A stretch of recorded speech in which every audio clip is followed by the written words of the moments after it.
네, 여러분 안녕하세요. 뉴스입니다. 민주당이 검찰개혁 입법안 마무리를 위해서 5월 3일 본회의 표결을 앞두고 있는 상황에 5월 2일 오늘부터는 이 윤석열이 지명한 19명의 내각 인선에 대한 인사청문회가 시작이 됩니다. 이미 언론을 통해 보도된 윤석열 사단의 의혹들 이루 말할 수 없을 정도입니다.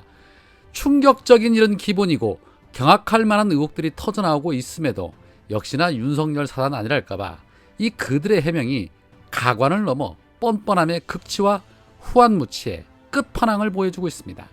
민주인사들은 아주 작은 의혹만 터져도 대서특필하는 언론의 행태 역시도 말할 것도 없습니다.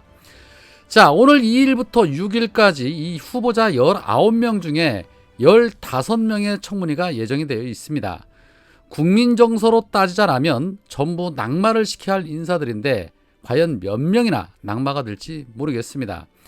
조국 전 장관 기준으로 한다라면 과연 누가 인선이 될 수 있겠습니까?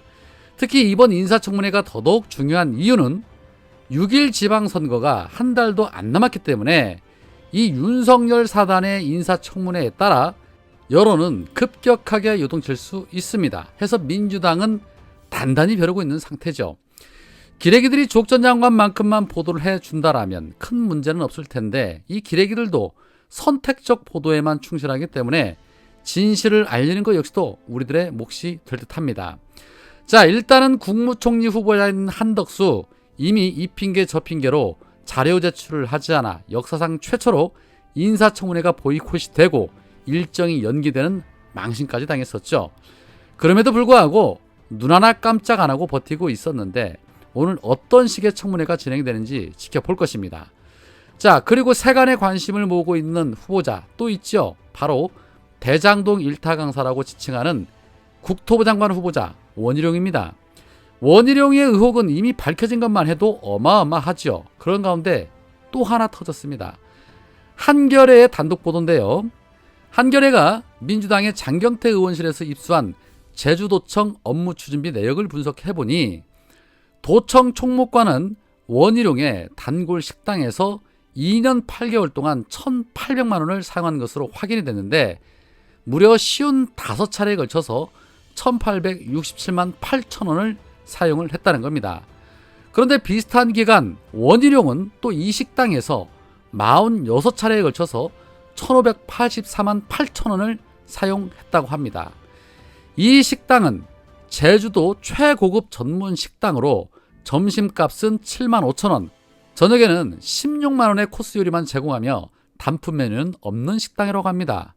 그런데 2020년 6월 24일 같은 경우에는 총무과에서 하루에 6차례나 결제를 했고 이날 하루 결제한 금액만 무려 258만 8천 원이었다고 합니다. 명목은 간담회 명목이었다고 합니다. 이 외에도 하루 2차례 이상 이 식당에서 결제한 사례만 15번이나 발견이 됐다고 합니다. 기획재정부 업무 추진비 규정을 보면 50만 원 이상 업무 추진비를 사용할 경우에는 상대방의 소속 및 성명을 증빙 서류로 남겨야 하므로 그 증빙 서류를 남기지 않기 위해 한 번 결제할 때마다 38만 원에서 47만 원 사이로 결제를 했다고 합니다. 그런데 아이러니한 것은 총무과뿐만 아니라 원희룡의 업무 추진비 내역에도 간담회 이유 등의 이유로 46자리 결제가 됐는데 이와 비슷한 수법으로 결제를 했으며 중요한 것은 날짜만 다를 뿐이지 총무과에서 결제한 금액이 며칠 뒤에 똑같은 금액으로 원희룡의 업무 추진비에서 결제된 사례가 무려 45차례나 된다는 겁니다.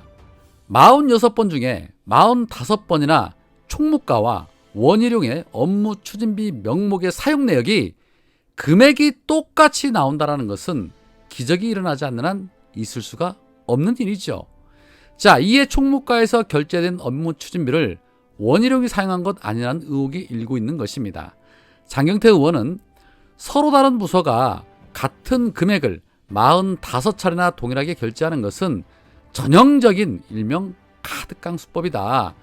비서실과 총무과가 같은 금액으로 45차례나 1,500만 원에 이르는 금액을 결제한 것은 업무 추진비의 사적 유용을 넘어 횡령 등 형사처벌이 가능한 심각한 사안이다.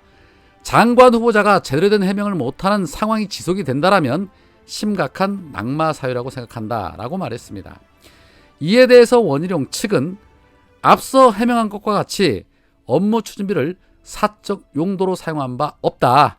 일단 부서의 결제 내용은 알고 있지 않다라고 입을 털었습니다. 그러시겠지요. 김혜경 여사의 법화 의혹에 대해서 누구보다도 앞장섰던 이유 다 있는 것입니다. 그거 내가 해봐서 아는데 뭐 그런 거 아닐까요? 윤석열이 조 전 장관에게 사모펀드 의혹을 덧씌웠던 것과 같은 이치인 것입니다. 정말 추접스럽기 짝이 없습니다. 도대체 하루에 변을 몇 번을 보길래 6번씩이나 결제를 할 수 있을까 싶습니다. 그렇게 비싼 음식을 하루에 258만 원어치 쳐드셨으니 드신 만큼 비싼 처벌도 받아야지요. 곧바로 고발 모드로 들어가고 수사 모드로 들어가야 할 듯합니다. 뭐 이 외에도 이미 불거진 의혹이 워낙 많아서 건 바이 건으로 수사가 이루어질 것으로 보여집니다. 거기에 원희룡은 검찰과 유착되었다는 의혹도 보도가 되고 있고 2014년 제주지사로 당선된 이후에 50여 명이 넘는 측근들에게 보온 인사를 했다는 의혹도 제기되고 있는 상황입니다. 그런데 그러한 자가 국토부 장관을 하겠다고 윤석열이 추천을 했으니 대한민국이 어디로 갈지는 안 봐도 뻔한 거 아니겠습니까? 그런데 어디 원희룡 뿐입니까? 산자부 장관 후보자인 이창양은 세상에 배우자 검증 자료를 내라고 했더니 배우자 이름과 똑같은 동명이인의 자료를 제출하는 경악스러운 일을 저질렀다고 합니다. 민주당 강훈식 의원에 따르면 이창양 배우자 박모 씨의 보험료 납입 내역을 인사청문 요청서 자료로 제출을 했는데 본인 것이 아닌 동명이인의 서류를 발급받아서 제출했다고 합니다. 이창양은 서울 성북구에 거주 중인데 제출된 서류의 거주지는 경남 창원시라고 합니다. 문제는 잘못된 자료를 제출하고도 이창양 측은 전혀 파악도 못하고 있었다는 겁니다. 개그도 이런 개그가 없습니다. 서류에 기재된 주소지가 실제 거주지가 다르다는 점을 강훈식 의원 측에서 문제를 제기하자 이창양 측은 그제서야 서류가 잘못됐다는 점을 인지하고서 해당 문서는 잘못된 것이니 무시해라 라는 답변을 내놨다고 합니다. 이게 대체 말입니까 막걸리입니까? 동명이인의 자료를 제출하려 한다 해도 그 사람의 인적 사항을 알지 못하고는 서류를 뗄 수 없는데 아무렇지 않다는 듯 무시하라고 답변을 했다고 합니다. 이건 있을 수 없는 일이 벌어진 겁니다. 잘못된 자료를 인지 못한 것이 아니라 고의성이 명백한 것이죠. 이건 누가 잘못 보냈다고 인정한단 말입니까? 이 자들이 이런 자들입니다. 이창양은 앞서 경제력이 있으면서도 출산을 회피하면 부담금을 도입해야 한다라는 기고문으로 문제가 일어나자 해당 글이 실린 블로그를 삭제해서 비판을 받은 바도 있습니다. 이건 국회와 국민들을 기만한 행위로서 이거 용서받을 수 없습니다. 그리고 남의 자료를 유출해서 국회에 제출했다면 이건 심각한 개인정보보호법 위반입니다. 인사청문회 하루만 대충 시간 때우면 된다는 식의 요식행위로 빠져나가려는 저런 후한무치한 자들 반드시 낙마를 시켜야 함과 동시에 대대적인 수사가 이루어져야 합니다. 100번을 넘게 1000번을 넘게 강조합니다. 딱 조국 전 장관 기준으로 해야죠. 그게 윤석열 씨 공정과 상식 아닙니까? 거기에 정호영, 한동훈 등등 할 것 없이 줄줄이 낙마 각입니다. 드러난 의혹만 본다라면 인준될 후보 없으면 물론이요. 기본 징역 10년 이상은 받아야 할 사람들도 있습니다.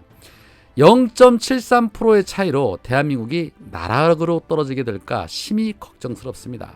민주당은 강력하게 검증을 하시고 전부 고발 처리해야 할 것입니다. 더 크게 망가지기 전에 사전 차단, 원천 차단해야 합니다. 특히 한동훈 임명되면 검찰을 지키기 위해 검찰개혁 입법에 대한 온갖 소송과 더불어서 칼날을 휘두를 수 있기 때문에 반드시 낙마와 함께 수사를 착수해야 할 것입니다. 이번 청문회에서만큼은 반드시 덩치값 하는 민주당이기를 응원하겠습니다. 오늘은 여기까지입니다. 고맙습니다.